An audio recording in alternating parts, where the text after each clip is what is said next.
भाई आप लोगों बधाया पार्टी तरफ थी આપણો ગુજરાત પાર્ટી એમઆઈએમ પાર્ટી હવે ઓળખોણની આપણે એની કોઈ જરૂરત નથી। પૂરા ઇન્ડિયાના એતબારથી આ પાર્ટી હર મજલૂમનાથી ઊભી છે। હર સમાજના હર મસાઇલના માટે આ એમઆઈએમ પાર્ટી હર વખત આવાજ બુલંદ કરે એ આપણા બધાને ખબર છે। આજ કહેવાનો મારો મકસદ એ છે કે આ પાર્ટી આપણા એકણો નથી, ઇન્ડિયાના અંદર ચાલે છે। થોડા વર્ષો પહેલા આપણે આ પાર્ટીને બોલાવી છે, પાર્ટી આવીને પાર્ટીને બોલાવી છે અને એ આપણી એવો જરૂરત છે।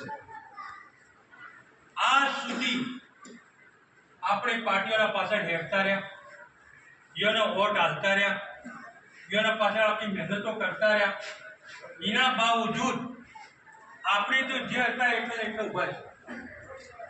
ના આપણા કોઈ મસાઇલ હલ હોય, ના આપણો કોઈ કોમ લઈને જાય તો આપણું કોઈ કોમ થાય। વડગામ તાલુકા પંચાયતની એક સીટ જો બહુમતી છે,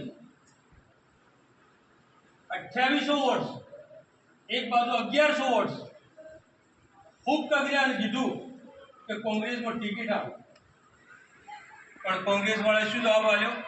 અમારું મન કહે નહીં ટિકિટ આપશે। એ લોકો આમ આદમી પાર્ટીમાં જતા રહ્યા। એટલા માટે ભાઈ આપણી આવાજને મજબૂત બનાવવા માટે, આપણો કોમને હલ કરાવવા માટે હાલ જરૂરત છે કે મુત્તહિદ થઈ એક થઈને આપણે આપણી પાર્ટીને મજબૂત બનાવીએ। મજબૂત બનશે આપણી પાર્ટી મજબૂત કાર્યકર્તાઓ। કોઈ પણ પાર્ટી મજબૂત બને છે એના કાર્યકર્તાઓ, અને કાર્યકર્તાઓ જે જમીની લાઈનથી હાલ આપણા આ ઇલેક્શન આ ચૂંટણીના અંદર જે આપણા ઉમેદવાર છે યુસુફભાઈના ઘરવાળો જે ઉમેદવાર છે એના માટે આપણે એક મહેનત કરવાની છે। ખાલી બૂમો પાડવાથી, ભેગું થઈ જવાથી કોઈ ચૂંટણી જીતાતી નથી। અને આપણે પહેલું તો અહીં નક્કી કરી લઈએ કે કુછ બી થઈ જાય આ વખત આ સીટ આપણને જીતીને રહેવું છે। એટલે મજબૂત ઈરાદાથી આપણે ઉતારવું।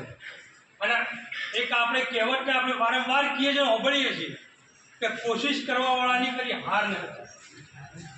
અને યકીનન જો કોશિશ કરશું અને ચૂંટણીના અંદર જે મહેનત છે એ ભાઈ ગ્રાઉન્ડ લેવલની જમીની મહેનત છે। જેટલો આપણો વોટનો ઈયો છે, એક ઘર, એક વોટરના કાર્ડ આપણે જઈને મુલાકાત કરવી પડશે, એને સમજાવવું પડશે। અને એમઆઈએમ પાર્ટીની જે અઝમત છે અને એમઆઈએમ પાર્ટી શું કામ કરી રહી છે એ ચીજો આપણે અમૂલ આપવી પડે। અને બાકી માનવના અંદર આપણે સૂચ્ય ઉપર લેવલથી નેચે ઉઠી આ જગર કોઈ ખરા દિલથી કામ કરી રહ્યું તો આપણે આ પાર્ટી છે। અને આપણા સદન 24 કલાક એ સૂચના અંદર હેડી રહેશે। એ તો બંગાળ, કઈ તો આસામ, કઈ તો ગુજરાત, કઈ તો મહારાષ્ટ્ર, જો એનો સફર। બસ સફરનું કારણ જ આ કે અમારા અટકેલા મસાઈ, અમારો કોમ જે અટકેલો છે એ અમને કોમ કરી આલો। અને અલ્હમ્દુલિલ્લાહ સદનની આવાજથી આપણા મોટા કોમો થઈ ગયા। એના માટે ભાઈ આપણે જોઈએ કે બિહાર વાળોએ મન પર લીધું તો એમને ધારાસભ્યોની પોસ્ટ સીટો કાઢી અને એસેમ્બલીના અંદર મેક્યા। આ દીકરો આપણે મુસ્લિમોની અને ગરીબોની, દલિતોની અને જેટલા મજલૂમ છે એ લોકોની અવાજ બિહારના અંદર સંભળાય છે।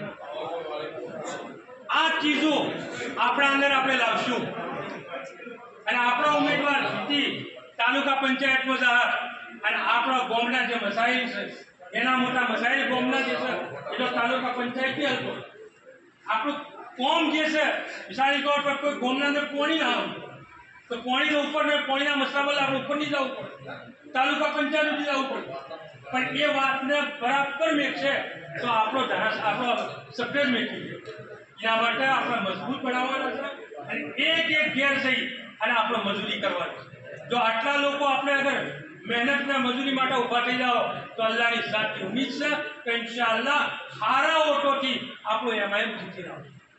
બીજી એક વાત છે, આજ હર ગામડાના અંદર જોયું કે લોકો એમઆઈએમના અંદર મારી પણ જાહેરમાં બહાર ના આવતા લોકો, પણ જ્યારે મહેનત થાય છે અને એને ભેગા કરવામાં આવે છે તો ભેગા થઈ જવા અને વોટિંગ બી કરશે। એટલા માટે ભાઈ આપણે એમને બહુ મોટી ઊંચી બહુમતીના હાથી એમને જીતાડવાના છે। અને દોસ્તો આજ કોંગ્રેસ પાર્ટી શું કરે, આજ જેને આપણે આજ કોંગ્રેસ કહીને આપણે બિહારના અંદર રાજ્યસભાની ચૂંટણીમાં એક મુસ્લિમ ભાઈ રાજ્યસભા માટે ઊભી થાય, વોટ હતો આપણા પાસે, એમાં એમને આવ્યો હોય, કોંગ્રેસે ક્રોસ વોટ કરી, 2 વોટોથી હરાઈ રાજ્યસભાની બહાર કાઢી। આ કોંગ્રેસ પાર્ટી વકફ બિલનો મસલો આવ્યો તો ક્રોસ વોટિંગ, હર જગ્યા પર કોંગ્રેસ બધાને ધોકો આપી અને આજ આપણને ભરમાઈ રહી છે અને કેવી રીતે ભરમાઈ રહી છે કે આપણા બધાના હમો આવશે કે આપણે એમઆઈએમમાં જાઓ તો હું નુકસાન થાય, બટ નુકસાન બતાવશે પણ એ આયા ચેડી બી એ નુકસાન કરી અને આજ સુધી આપણે નુકસાન થતા રહે। એટલા માટે ભાઈ વધારે વાત કરવી નથી, વંશાબ છે વાત કરતી આપણા બનાસકાંઠાના પ્રેસિડેન્ટ છે એ બી વાત કરશે ઇન્શાઅલ્લાહ। આપણે તો એક ફોન કરો, એક આઝમ કરો, એક નૈયત કરો કે ઇન્શાઅલ્લાહ